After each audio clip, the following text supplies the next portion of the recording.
And then once we do shoot the rocket net off and trap the birds, we're taking all the body measurements. We're taking weights, we're taking beard length, spur length measurements, we're taking leg measurements, ages, we're taking blood samples as well as fecal samples for our disease testing. And then each one of them does get fitted with, like you're mentioning, a radio tracking device as well as a leg band. Yeah, I got to do the fecal test. Gathering. One part of this wasn't fun. The award-winning Tennessee WildCast is on the air with the latest on hunting, fishing, boating, wildlife watching, and all things outdoors. Make welcome your host, drummer and outdoor expert novice, Jason Harmon. All right. Hello, everybody, and welcome to this edition of Tennessee WildCast. We're glad you're tuning in. Thanks for being here. Thanks for listening. Thanks for watching. We got a great show for you today. It's all about turkeys. As you know, a lot of you may know, we've done a show on this a couple times, but we're seeing a decline in turkeys a little bit in Middle Tennessee, and we've got some students from UTK, some grad students, Ph.D. students working on that, and they're doing a study down there. So we're going to talk about that today, highlight what's been going on, get some updates. It's year 4 in the study, so it's going to be some interesting topics to talk about. I have Mr. Barry Cross with me today. He's our regional communication coordinator for Region 2. Region 2, always glad to be here. Thanks for having me. It's been a while. Yeah, it has been a while. Where you been? I sneak around and do different things. Hey, can I tell the folks about this? We've got a new show coming out. Just kind of, what's the word? Test the waters here. I'll let people know. We got a new show coming out. It's called Tennessee Outdoor Journal. Right. Be watching for it. Barry shot a lot of the stuff that you'll see in that, and it's a great production. Todd Mazars is one of our editors on that. Been putting it together. You'll hear Don King's voice, the voice of TWRA on there, and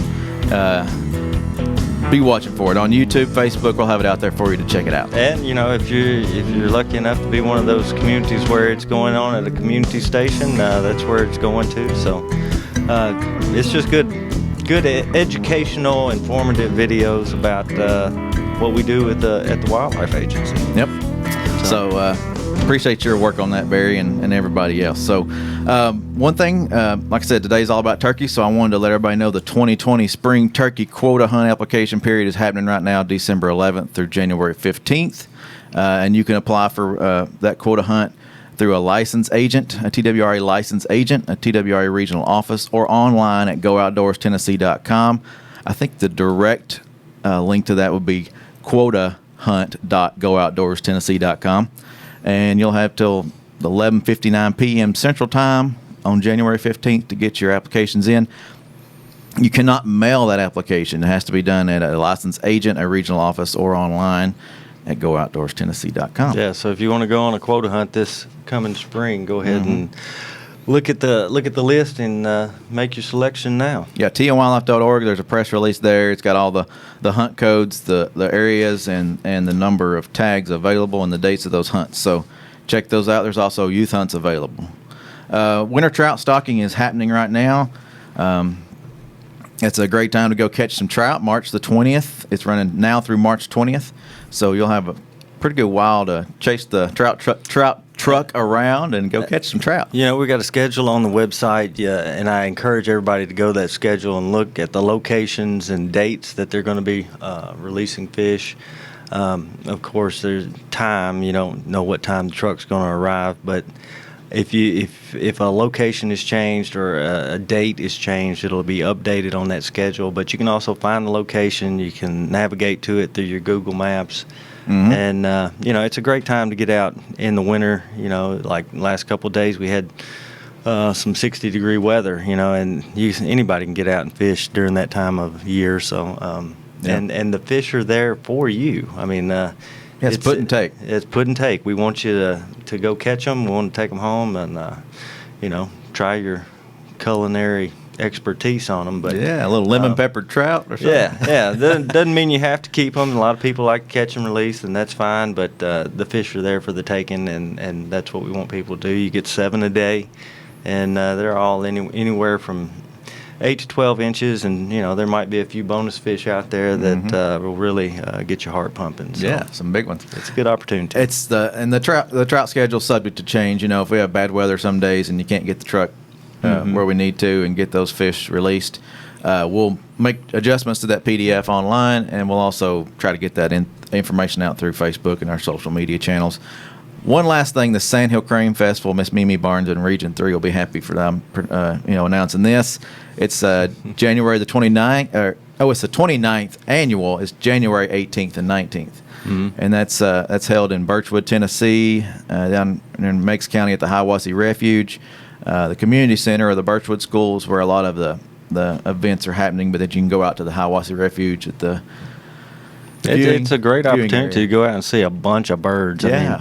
I mean, you get a lot of bird watchers out there. You get a lot of people with spotting scopes and all that. But I'm not much of a bird watcher, but going out there and seeing thousands of those things get up and fly over you is pretty cool. Yep. So I know Mimi's doing a lot of work with that, and the community's very involved with it. So it's a good event. Yep.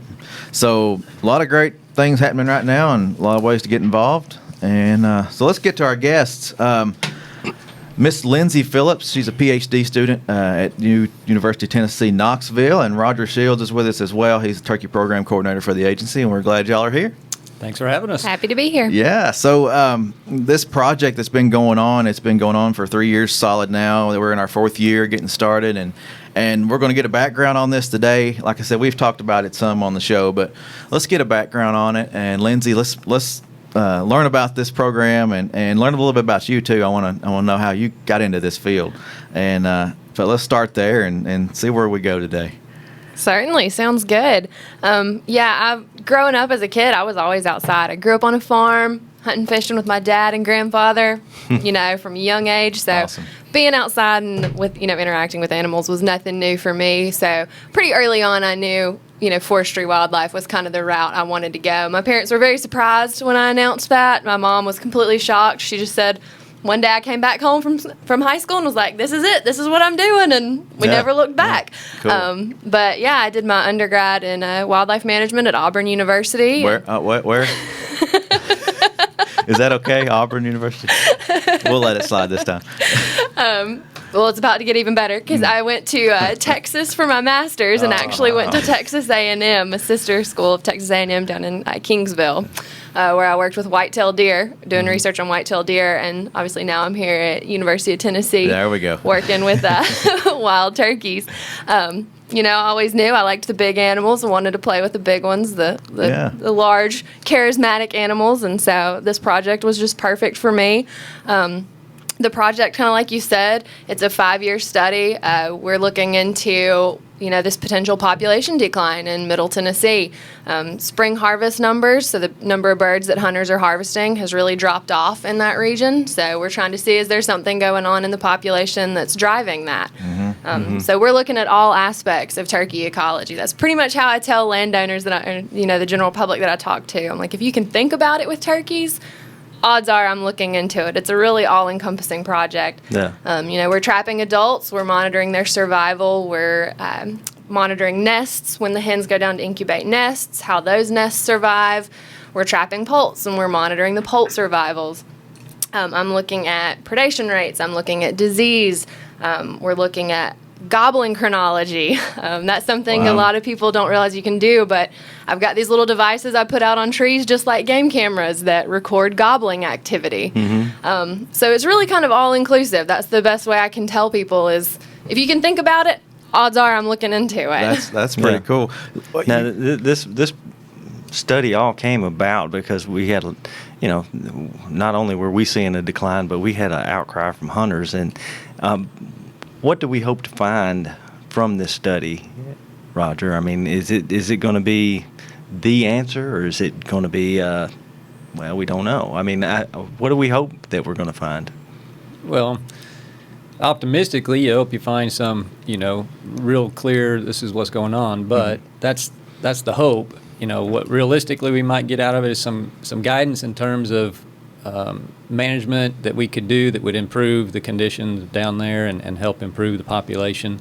She didn't talk about it, but another aspect of the project is doing some hunter surveys to kind of learn about what hunters are, both their satisfaction level and kind of what they're willing to deal with in terms of maybe regulation change or, just making sure that they're aware of the study and the population, how many of them are aware that, numbers have been in decline, and what does that mean to them? And so, but ultimately, we're looking to try and answer that question. Is this decline, first of all, is it a true decline? And then is there something we can do to stop it, reverse it, whatever? But, through management that we can either take ourselves or encourage landowners to do. Yeah, I was curious. I'm curious about this because, back years ago, 2000, 2005, somewhere in there, you go down there and turkey hunt, and it was a chorus of turkeys. If you were down in the hollow, it was, 360. They were everywhere. And, I know I've never experienced that in the county I hunt. And, that was the best place on earth to go kill a turkey. It's just, they were everywhere.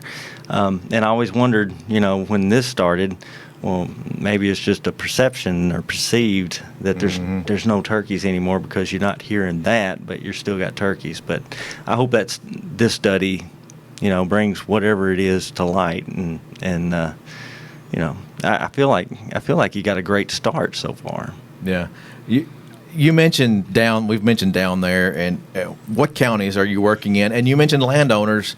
Are you working with private lands or public lands? Yes, so we're working in 5 counties in south central Tennessee, and they're Bedford, Giles, Lawrence, Murray, and Wayne counties.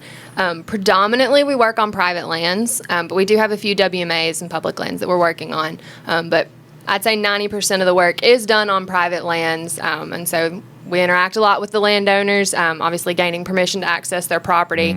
And to date, we have gained access to roughly like 100,000 acres of land in those 5 counties to be able to access to do this project. So kind of like you were mentioning, Barry, like there is this public outcry. All the landowners down there have similar stories to what you just mentioned about hearing all the birds and now really not seeing or hearing very many anymore. And so they are all concerned. There's a big push from that area of Tennessee to look into this. Yeah, explain a little bit of the process. You don't just go out and set up a net and go, okay, the birds will be here. Start whistling or do you? How do you do that? Calling for them, bring them in.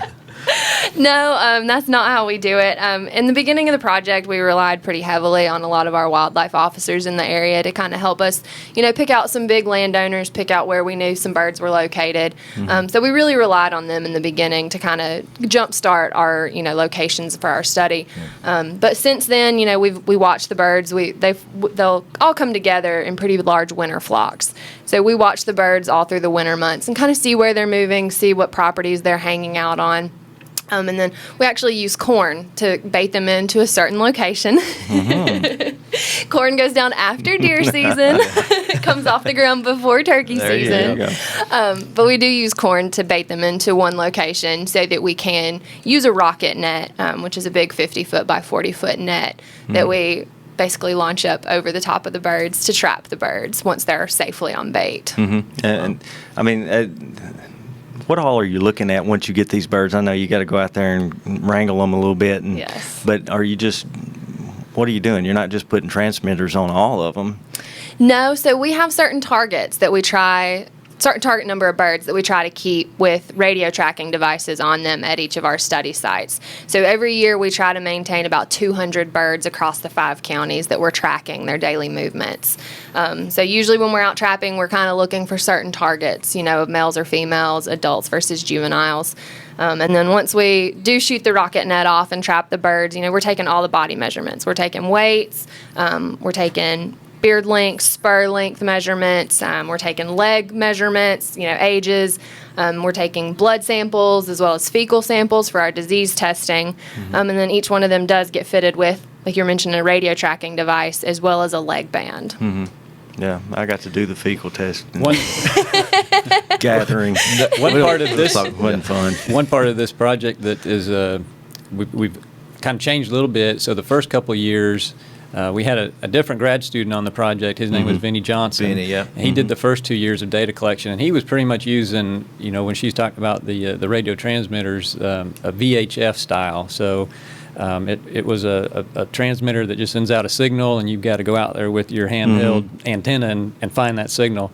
We've started with Lindsey transitioning now into, we've been able to get a few what we call GPS transmitters that are Okay. just like GPS in your car or the handheld GPS. So They're collecting daily or hourly or whatever the frequency you set up, but they're collecting the data on that device, and then you go and download the data off of it Wow. occasionally. So it's kind she's of getting much evolved. better. Yeah. Yeah. Yes. Yeah. That's She can similar tell to you the, more about to it. the Mallard study that's going on right now. They're using the GPS backpacks.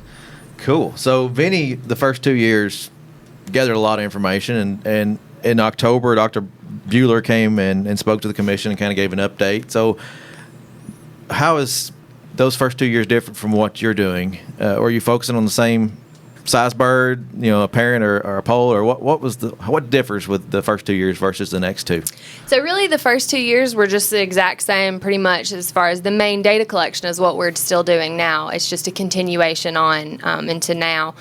So all the data Vinny collected in the first 2 years, I will continue to use now. We just kind of like Roger mentioned, we did change a few things. We did start implementing the GPS transmitters in year 3, so that kind of helps with a little bit of expediting the data collection process. Definitely. Gives us a little bit more finite scale, location movements on those hens that we're putting those on. And then Jim, can I ask? Does that give you like when you're out in your boat and you go all over the lake, and does it do like that? Pretty close. I can set those GPS transmitters to take points whenever I want them to. So the whole point behind us using these GPS transmitters was we wanted to see if we could get a much better idea of nesting with the hens. Gotcha. There's kind of a little bit of an argument with the VHFs that you may miss a few nests here and there that may get depredated early on in the nesting phase. So we wanted to see if with those GPSs we could pick up those nests a lot earlier. And so during the nesting season, which is mid-March through pretty much like mid-June, I have those GPS transmitters set to take a point every 45 minutes during daylight time. So I'm getting 15 points a day during those days. So it's kind of like what you're talking about with a boat, Yeah. So I get all these different points that then I can figure out, how she moved, where she moved, and so it's really cool. But go back to your question about is it the same kind of data that we're collecting, and it is. And she's going to look at some other aspects from what Vinny looked at, but the data collection is the same. But that's by design. We wanted 5 years of consistent data collection because year-to-year variation is pretty great. And if you look at just a year or two, you might catch it. Everybody knows you might have 2 bad winters, say, or Right. This Wet last springs. winter was how much rain did we get this Yeah. past winter? I mean, that was not a typical year, and so that's going to affect things. So we want to have lots of years of data so that hopefully you get some really odd years, some normal years, and then you kind of see really what is going on with the turkey population in all of these various situations. Yeah, those cold, wet rains, poults don't do well in Yeah. Yeah. But when we start following them, are the poult information is that as important as the nesting predation? I mean, how much of survival are we getting? I know you got control counties. Are we seeing, or is it too early to tell? Are you seeing much difference between the control counties and the counties that you're studying? Yeah, so, I get asked a lot of questions like that with what can you tell us so far? And I mean, truth be told, with research, it takes a while. So I'm always pretty leery to kind of give out too much information. So right now it's just data collection. I mean, I guess you're not really looking at what's what. Yeah. We have some ideas from, like Roger mentioned, Vinny just completed his master's. And so we have some ideas from some of his analyses. So we have some kind of broad ideas of what we think may be going on. But as far as too nitty-gritty, we really haven't broken that down very much. This is a 5-year study as far as field work, but then there is a 6th year at the end where it will just be me in the office chugging away, analyzing all the data, putting everything together, kind of bringing everything together into a big population model to see, what is going on, what level does, nest success play, what level does poult success, how does it all fit together? So you're just not going to give us anything. I see. Okay. No, I'm just kidding. But to me, this study is interesting just because I don't know that there's ever been a study like this done. Has there? That scale, I would say no. I mean, again, typically research, especially through universities with a master's student, they're 2 at most 3 years of data collection, and so you're kind of getting a little small window. And to have a project that's 5 years of data collection this broad in terms of all the types of information you're collecting, it's pretty unique. It's over $1 million that the university and the Turkey Federation and our agency and using Pittman Robertson funds are all going into this project and looking at things. So it's big scale, and I knew it's it was unique. I knew it was a grand scale, and I had never heard of a turkey study, that had this type of information in there, because turkeys, you put them out there and they start multiplying, and when we started having this decline, it was just fascinating to me that we could go out there and actually track them and try to discover what's causing the problem. So it's interesting. You mentioned something there, and I thought, well, let me jump on that there, because you were saying, you throw birds out there, we trapped them, we threw them out there, and they just survived and reproduced, and populations grew. Well, that is what happened early on in that restoration phase, and then at some point you just can't grow forever. And I say this all the time. I think last time I was on, I kind of went over this too. But you can't grow forever, and at some point you're going to hit that peak and then start coming, either stabilize or you may drop a little bit. Kind of like a carrying capacity, I guess. Right, exactly. And so, I guess for myself, I'm curious how much of this decline is an adjustment, and how much of it is, we still have some things going on that are serious. And one thing, preliminary results is what I would term them as from Vinny's work, is that, across the board, it seemed like all of our vital rates, you want to call them that, the nesting rate, how many of the hens were attempting to nest, how many of those nests were successful, how many poults were hatched, how many of the poults survived. Across the board, all of those measurements were down from what they had been back, in the 80s when they were initially doing some research, and then in other states too. But a lot from those other studies were during that restoration phase. So Vinny had also looked at some studies where the other studies had reported that they were studying a population decline, and the metrics, those measurements that they were reporting were very similar to what we're seeing down in those 5 counties. And so it does suggest that, this is, something that's maybe a little correction. more, it's a declining or stabilizing population. So we're definitely not at that level we were when we were, firing on all cylinders and really just in the heyday, growing. man. Yeah, exactly.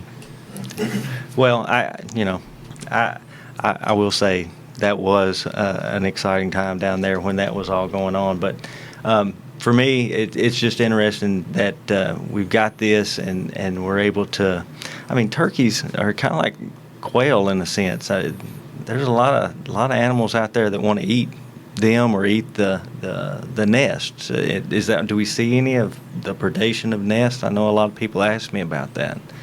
Yes, and we certainly do see that. A bird that normally sleeps in a tree at night that's now going to be on the ground for 28 days sitting on eggs.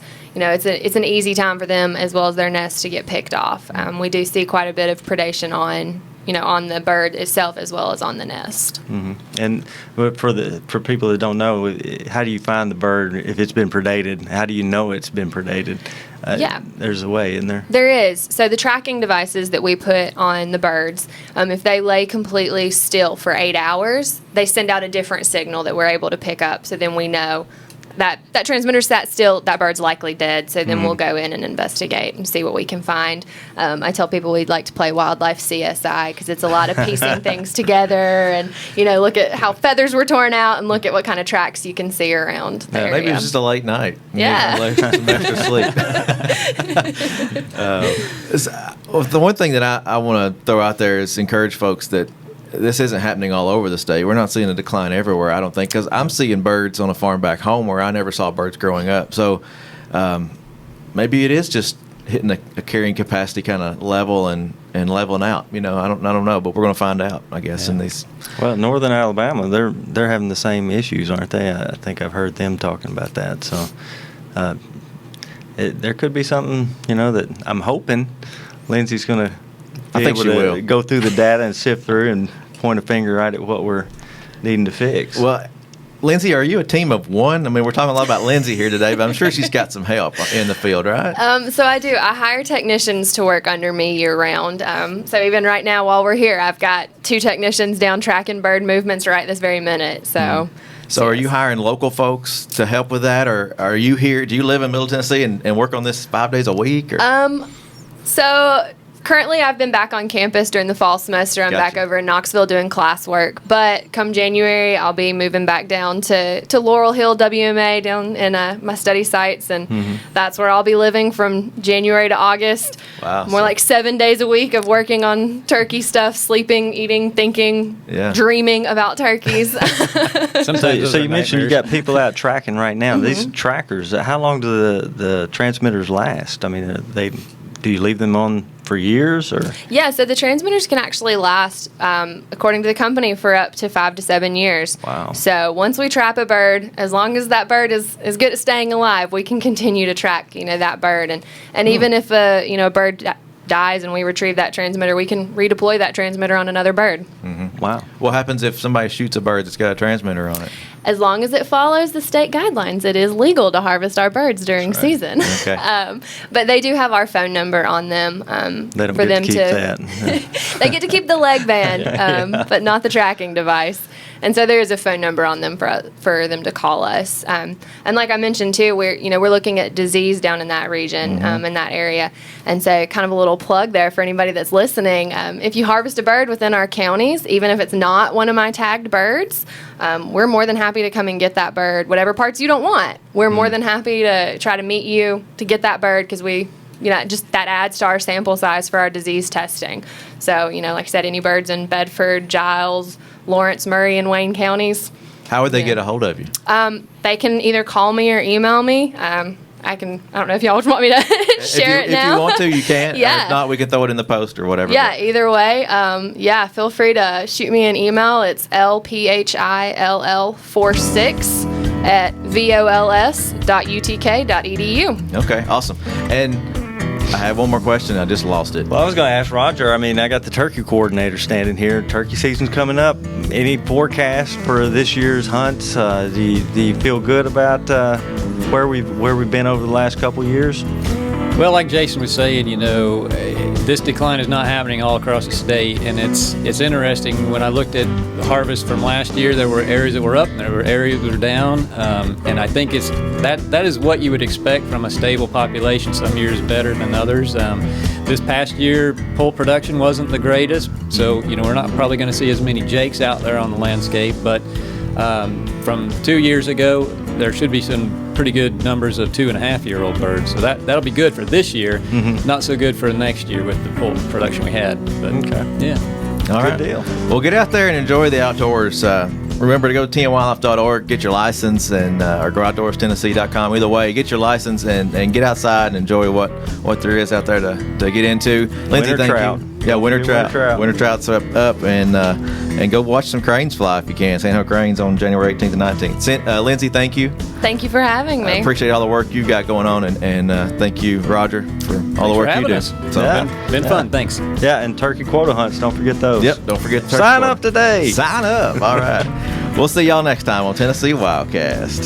Thanks for tuning in. Stay connected with TWRA by visiting our website at tnwildlife.org and follow us on Facebook, Twitter, and Instagram. Hey, it's all about Tennessee wildlife. It's what we do.